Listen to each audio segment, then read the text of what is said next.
खबर लखनऊ से है। वन विभाग में डीएफओ की तैनाती में फर्जीवाड़ा सामने आया था। R9 टीवी पर खबर चलने के बाद वन विभाग में हड़कंप मचा था। वन विभाग में वरिष्ठता को दरकिनार किया गया था। डीएफओ की हुई थी तैनाती। दरअसल वरिष्ठता को, सीनियरिटी को दरकिनार करते हुए डीएफओ की तैनाती की गई थी। डीएफओ की तैनाती में बड़ी सूची में अच्छा खासा फर्जीवाड़ा, अच्छा खासा खेल नजर आया था। वरिष्ठों को साइडलाइन कर दिया गया, साइड पोस्टिंग्स दी गई। जूनियर्स को बड़े प्रभाग देने की तैयारी। जूनियर्स को बड़े जिलों का डीएफओ का चार्ज देने का कारोबार। एसीएफ की डीएफओ पद पर तैनाती खुलेआम भ्रष्टाचार इसमें नजर आता है। सुविधा शुल्क देने वाले एसीएफ को मिल रहा डीएफओ का चार्ज। बाराबंकी, रायबरेली, उन्नाव, हरदोई में जूनियर को दिया गया डीएफओ का चार्ज और वरिष्ठों को दरकिनार कर दिया गया। ऐसा किसकी शय पर हो रहा था, यह जानना बेहद जरूरी।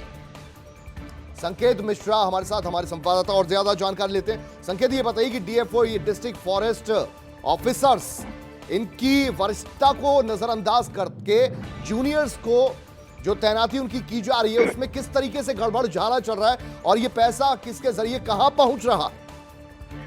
देखिए, ये अपने आप में एक बहुत बड़ा फर्जीवाड़ा है और वो तब है जब मुख्यमंत्री योगी आदित्यनाथ इतना सख्त हैं और उनकी जीरो टॉलरेंस की नीति है और लगातार अफसरों पर कार्रवाई कर रहे हैं।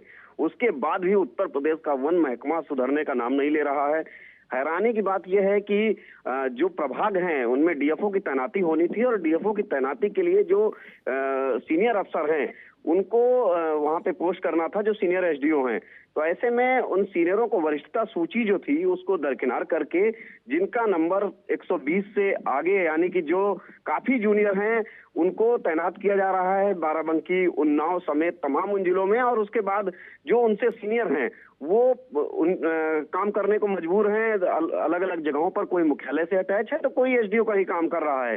तो ये सबसे बड़ी एक विडंबना है वन विभाग की और इसका खुलासा R9 ने किया। उसके बाद में हड़कंप मचा वन विभाग में और एक लिस्ट तैयार की जा रही है जिसमें सीनियरों को भी शामिल किया जा रहा है कि उनकी भी तैनाती की जाए।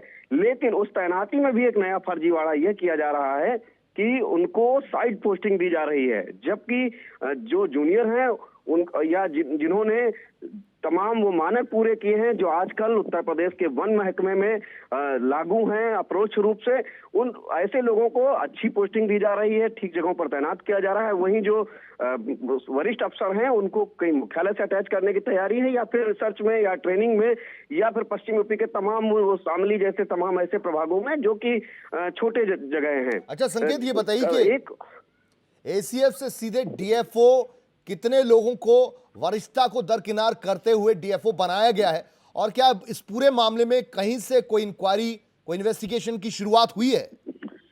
बिल्कुल, ये जब R9 टीवी ने खुलासा किया और R9 टीवी के पास वो सूची मौजूद है जिसमें सीधे तौर पर वरिष्ठता के आधार पे 100 से ज्यादा वरिष्ठों को दरकिनार करके और उसके आगे के क्रम में जो 120 के बाद के क्रम में जो भी जूनियर आ रहे हैं उनको तैनात किया जा रहा है। लेकिन उनसे ज्यादा जो 120 125 की संख्या है जो कि उनसे सीनियर लोग हैं वो पेंडिंग में हैं और जो जूनियर हैं वो मलाई काट रहे हैं। और इसकी वजह सीधे तौर पर यही है कि उत्तर प्रदेश का जो वन मुख्यालय है यहां से फर्जीवाड़ा चल रहा है और कई आदेश शासन ने इनके निरस्त किए इस बात के कि शासन को भी कहीं ना कहीं एक ये भनक लग गई थी कि ये फर्जीवाड़ा चल रहा है इस तैनाती में। तो ऐसे में एक बात साफ है कि मुख्यालय स्तर पर जो ये फर्जीवाड़ा चल रहा है, मामला मुख्यमंत्री कार्यालय भी पहुंच चुका है। R9 टीवी ने पूरे मामले का खुलासा किया था, लेकिन उसके बाद से अब सीनियरों को भी तैनाती करने की तैयारी की जा रही है। लेकिन वो जो लिस्ट तैयार की जा रही है उसमें सीनियरों को तैनाती जरूर मिलेगी, लेकिन उनको साइड पोस्टिंग की बात कही जा रही है। और जो हमारे पास सूचना है कि उनको साइड पोस्टिंग दी जाएगी और जो जूनियर हैं उनको अच्छी जगह, यानी कि जो बड़ा गड़बड़ झाला इसमें किया जा रहा है उस पर लबादा उड़ाया जा रहा है। बहुत शुक्रिया संकेत मिश्रा इस पूरी जानकारी के लिए आपका।